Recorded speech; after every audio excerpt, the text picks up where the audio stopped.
El ácido sulfúrico es uno de los químicos industriales más importantes en el mundo, tanto así que la producción anual de ácido sulfúrico de un país es la medida de su grado de desarrollo. El ácido sulfúrico es importante en la mayoría de las industrias y es usada ampliamente en la manufactura de fertilizantes superfosfatados, sales sulfatadas, celofán, rayón, detergentes, ácidos, tintes, pigmentos, explosivos, refinación de petróleo, almacenaje de baterías, tratamiento de agua industrial, blanqueado de minerales, entre muchos otros. El ácido sulfúrico se produce aproximadamente desde el año 1000 después de Cristo y por 18 siglos fue preparado por el quemado de salitre con azufre. Posteriormente, en el siglo XVIII y XIX, este fue esencialmente producido en una cámara procesadora en donde el óxido de nitrógeno era usado como un catalizador homogéneo para la oxidación del óxido de azufre. El rendimiento de estos procesos era muy bajo y no era el suficiente para los usos comerciales. Durante la primera mitad del siglo XIX, la cámara procesadora fue gradualmente reemplazada por el proceso de contacto, en donde se lograron obtener mayores rendimientos. En 2009 se produjeron cerca de 50 millones de toneladas de azufre a nivel mundial y más del 90% se utilizó para la producción de ácido sulfúrico. El azufre se produce como derivado involuntario del procesamiento de petróleo y gas. En 2009 se produjeron cerca de 200 millones de toneladas de ácido sulfúrico y más del 60% se utilizó para la producción de fertilizantes con fosfatos. Como una de las sustancias químicas industriales de mayor volumen, otros sectores consumen el saldo para usos como la producción de sustancias químicas especiales, pulpa y papel y la lixiviación de metales.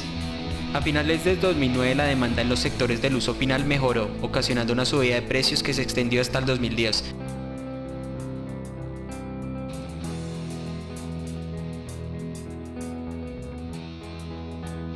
Los exportadores más importantes de azufre son el Medio Oriente, Canadá y Rusia.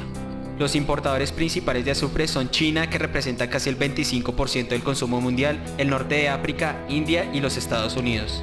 Se espera que el mercado mundial del azufre crezca con una demanda estable. Para el 2020 se pronostica que la producción llegue a aproximadamente 82 millones de toneladas y que la demanda sea de alrededor de 80 millones de toneladas. La producción de ácido sulfúrico también aumentará a cerca de 285 millones de toneladas para 2020, con un consumo de 280 millones de toneladas. Las etapas principales de que consta la fabricación del ácido sulfúrico por el método de las cámaras de plomo son: la obtención del dióxido de azufre se lleva a cabo en un horno de tostación de pirita, en donde el mineral produce un gas con un contenido de SO2 en una proporción aproximada del 10%. La oxidación de SO2 a SO3 se realiza con aire en presencia de un catalizador. El gas procedente del horno de tostación de pirita con un 10% de SO2 pasa a la torre de Glover.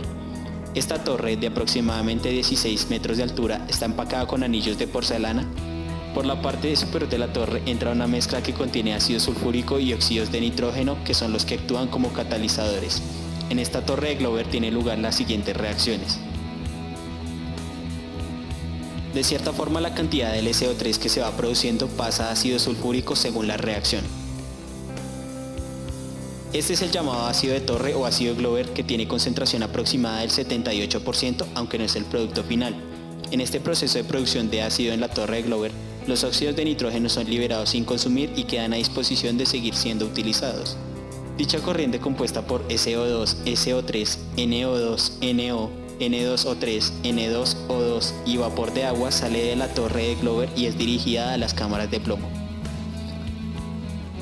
Posteriormente, el SO3 que no ha reaccionado se lleva a las cámaras de plomo junto con la mezcla de gases de la torre de Glover. Las cámaras desempeñan una triple función: suministran el espacio necesario para que se mezclen los gases convenientemente y se pueda llevar a cabo las diversas reacciones de producción del ácido. Eliminan el calor producido en dichas reacciones y proveen una superficie de condensación para el ácido que se va formando. El mecanismo de reacción postulado para la producción de ácido sulfúrico en las cámaras de plomo es un proceso complejo que se puede resumir del modo siguiente. Este compuesto en forma de niebla se disocia al enfriarse, regenerando el catalizador N2O3. Otro mecanismo más sencillo propuesto para la reacción de formación del ácido sulfúrico en las cámaras es el siguiente.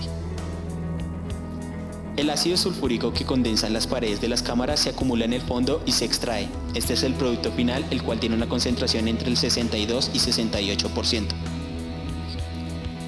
Cuando los gases residuales de las cámaras de plomo entran en la torre de Gay-Lussac, se mezclan con el ácido sulfúrico de la torre de Glover. Cuando en la torre de Gay-Lussac se mezcla la corriente de gases residuales procedente de las cámaras con el ácido sulfúrico, se regenera la llamada mezcla nitrosa, necesaria para la catálisis de la reacción de producción de ácido sulfúrico. Así, esta mezcla nitrosa producida se recircula a la torre de Glover, haciendo que se trate de un proceso cerrado y continuo. Además, si queda SO2 o SO3 en el gas residual que sale de las cámaras, como es mezclado en la torre de Gay-Lussac y recirculado de nuevo al principio del proceso, no se malgasta, sino que vuelve a entrar en el ciclo de producción. El método de contacto para la producción de ácido sulfúrico es un método que utiliza una catálisis heterogénea, es decir, el catalizador empleado está en una fase de agregación distinta. En concreto, suele utilizarse un catalizador sólido, el pentóxido de vanadio. Este método permite obtener un ácido sulfúrico con una concentración en torno al 98% en peso, que es el que suele utilizarse en el laboratorio, por ejemplo, para preparar posteriormente disoluciones menos concentradas. Igual que el método de las cámaras de plomo, el método de contacto parte del dióxido de azufre obtenido por distintos métodos. Las tres etapas de las que cuenta la producción de ácido sulfúrico por el método de contacto son: producción del dióxido de azufre, producción del trióxido de azufre, conversión del trióxido de azufre en ácido sulfúrico.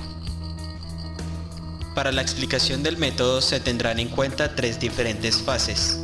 Fase 1, obtención y preparación de las materias primas. Fase 2, proceso de fabricación. Fase 3, procesos fin de línea y acabado del producto. El azufre puede provenir de diferentes materias primas y dependiendo de su origen, una vez llevado a la planta, será necesario acondicionarlo o almacenarlo de diferente manera. Las posibles fuentes son: azufre líquido procedente de la desulfonación del crudo y o gas natural, pirita, minerales no férreos con azufre, gases procedentes de diferentes fuentes que contengan azufre, sales de sulfato. Después de su recepción y almacenamiento se preparan las materias primas para obtener el dióxido de azufre. Según el tipo de materia prima con la que trabajemos obtendremos dióxido de azufre de una u otra manera. Combustión de azufre. Se oxida en una o dos etapas entre los 900 y 1800 grados centígrados. Esta combustión se realiza en la caldera poniendo en contacto el azufre líquido con el aire seco. Tueste de la pirita. El equipo más utilizado es el lecho fluidizado. Además del azufre se obtienen como subproducto óxidos de hierro y energía. Los gases de azufre de salida deben ser tratados en varios ciclones, filtros y depuradoras de alta eficacia. Tueste y fusión de metales con azufre. Se puede obtener dióxido de azufre a partir de procesos de producción de cobre, de zinc y de plomo. Regeneración del ácido sulfúrico. Es la descomposición térmica del ácido sulfúrico agotado que ha podido ser utilizado como catalizador o para limpieza. Tueste de otros metales de azufre. Combustión del ácido sulfhídrico y otros gases que contengan azufre. En la oxidación catalítica, el dióxido de azufre pasa a trióxido de azufre y luego en la torre de absorción se pasa de trióxido de azufre a ácido sulfúrico.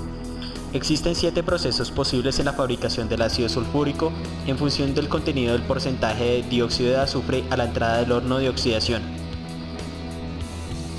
Si es mayor al 3% volumen, los procesos posibles son: primero, proceso de contacto simple. Los gases del dióxido de azufre secos y limpios se oxidan a trióxido de azufre y pasan a una torre de absorción. La concentración obtenida es de aproximadamente del 99% dependiendo del catalizador y del diseño. Proceso de doble contacto. Se puede alcanzar una conversión del 98,5 a 99,5%. El ácido pasa por 2 torres de absorción. La torre intermedia desplaza la reacción y se forma más cantidad del trióxido de azufre. El trióxido de azufre producido es absorbido en la torre de absorción final. Proceso de contacto húmedo. Este proceso se utiliza para tratar los gases que salen de la fusión del molibdeno. Contenido de dióxido de azufre a la entrada de la caldera menor al 3% volumen. Primero, proceso modificado de cámara de plomo. Para gases con mezcla de dióxido de azufre y óxidos de nitrógeno, este proceso es el desarrollo de otro, por el cual los óxidos de nitrógeno se usan para promover la producción de ácido sulfúrico a partir directamente del dióxido de azufre, produciendo un producto intermedio de ácido nitrosulfurado. Proceso de peróxido de hidrógeno. Se utiliza el agua oxigenada en la etapa de la conversión del dióxido de azufre a trióxido de azufre. El coste del agua oxigenada hace que sea una técnica muy cara. Proceso de presión. En las reacciones de formación del ácido sulfúrico son muchos parámetros los que pueden influenciar la eficacia de la conversión, y la presión es uno de ellos, desplazando la reacción hacia los productos, proceso en el cual la oxidación y la absorción son afectadas por la alta presión. Las ventajas: mayor conversión con menos catalizador y volúmenes de gas más pequeños. Los inconvenientes: mayor consumo de energía y menor producción de vapor. La corriente de dióxido de azufre fría entra en un lecho catalizador y es calentado por el calor almacenado. En este momento se produce una conversión en la reacción generándose calor. Cuando la parte delantera se cierra, el flujo del reactor cambia. El proceso es autotérmico con una concentración de dióxido de azufre de 0,5 a 3%. Las diversas reacciones químicas y las reacciones catalíticas que se llevan a cabo en la fase 1 y en la fase 2 son las siguientes.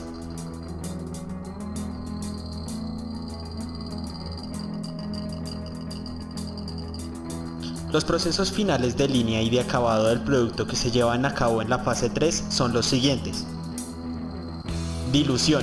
La concentración del ácido producido varía entre el 95,5 y el 99,5% y es diluido a las concentraciones comerciales de 78%. Limpiado del dióxido de azufre. Se sopla aire a través del ácido caliente para reducir el dióxido de azufre. Este aire con dióxido de azufre se devuelve al proceso. Purificación. Se puede filtrar el producto para eliminar impurezas que provienen de los equipos. Desnitrificación. Hay varios métodos para eliminar los óxidos de nitrógeno. Decoloración. El ácido producido puede tener hidrocarburos o residuos carbonosos que se absorben en el ácido y provocan un color negro. Cuando esto ocurre, suele decolorarse el producto final.